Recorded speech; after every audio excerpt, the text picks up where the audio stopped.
Hello friends, welcome back to my channel. So in the last video I told about how to fill a form for advance parole, and previous to that I was showing you how to fill a 485 form which is called status adjudication form. Now in this video I will be showing you how to fill the form for advance parole which is called form I-131. So it is very important, as I mentioned, that we need to fill the form for advance parole, which will help you go to your native place without hassles. So let's get started. So I'm going to show you checklist for the advance parole. So you can see the checklist would include the form 131, which is going to show you, I will going to show you how to fill the form, and then filing fees. So filing fees, as I mentioned, keep on changing time to time, so always better to check the filing fees status from USCIS site. Copy of I-40 receipt, whether your I-40 is approved or in progress, you can attach that form receipt, basically I-40 receipt. And then two photograph you need to take it from your authorized photograph center. Maybe if you are in US, then take it Costco, CVS, Walgreen, because they know exactly what the dimension we need for the visa. So next is the birth certificate, which you should have for that, and then copy of the latest I-94, copy of the passport, and marriage certificate if you are filing for your spouse. That is very important. These checklists you should adhere for that. Now I am taking you to form which you need to fill. So I could show you. Go to your Google and type it advance parole form, and then hit that one. You will be getting into the first page of that USCIS site, and this is the site you need to look into that one. Click on this form and then start looking into the form. So this form is very simple, it is not lengthy as we have seen in the other I-485 and other form. This form is pretty much not so lengthy, so we have to start with the one.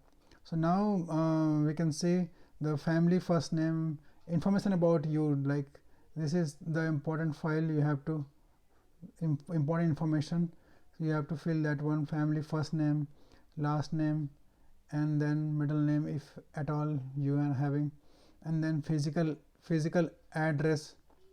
Okay, you need to fill in your physical address, current address, and other information you need to fill, right? What is your alien number? In case you don't have alien number, then you need to ignore that one. You don't have to fill that one, alien number.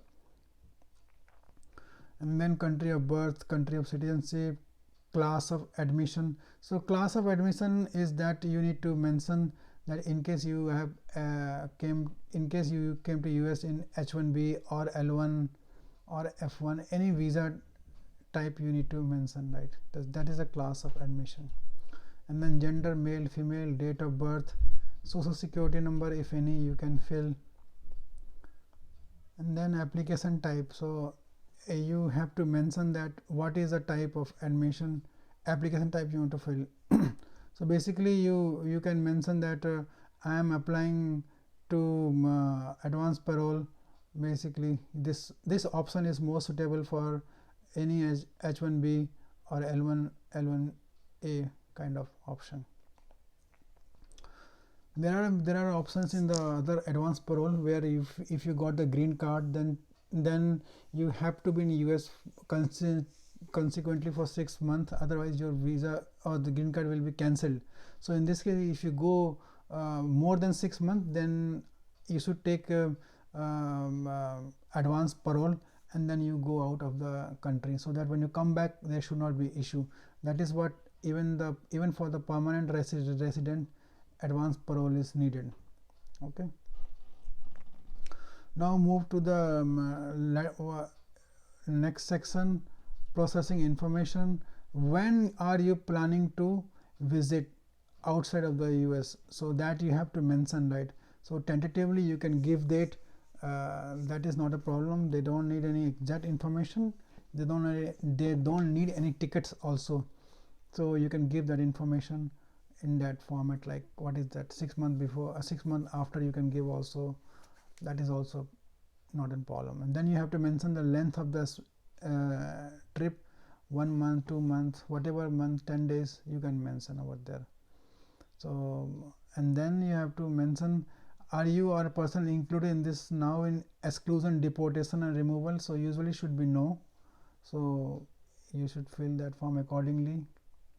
And then you have to mention that address, physical address, and also you have to mention this. If you have pressed yes, for example, in this 3B, I could show you, then you have to move to the 4A, otherwise don't fill that form. Processing information, if that is something you have shown in the address, you have to mention is that, because advance parole can be delivered to you outside of the US also, so you have to mention that country if you are outside of the US. So that is also a possibility. So don't think that advance parole can always be in the India or US only.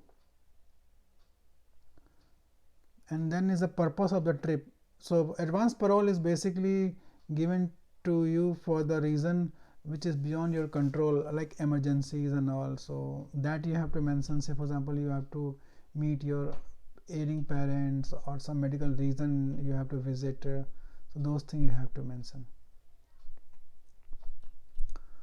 Complete only, section 5, complete only if applying for re-entry permit. So this is not, this is for someone who become a citizen while outside of the US, then it's applicable, so it may not be applicable to you.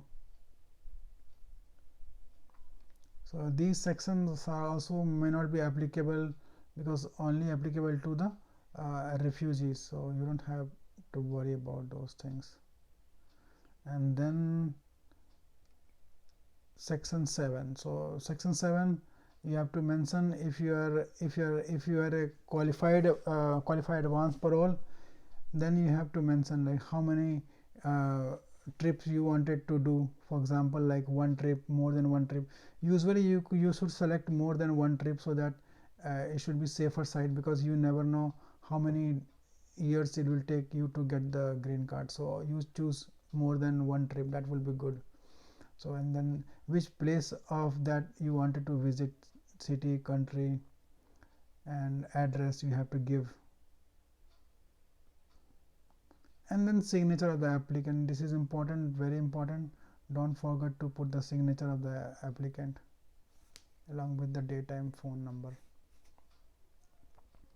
Now is the preparer full name, so and all, but if you are filing through yourself, then do not need to fill. If you are taking help from attorney, you need to get that filled. Other than that, you need not have to fill this preparer full name.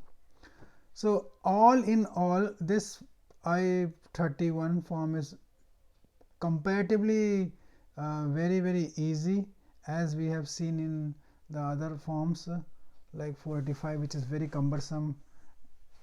So this is very easy.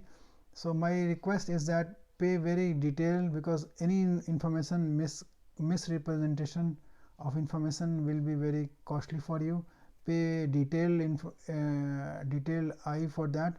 Check one or twice time before final submission, and I think it should be good. That's not a big deal over here. So that's it for my side for today. So once again, congratulations for you for getting the date current, which will enable you to file the forms. So I will see you in next video. So thank you very much.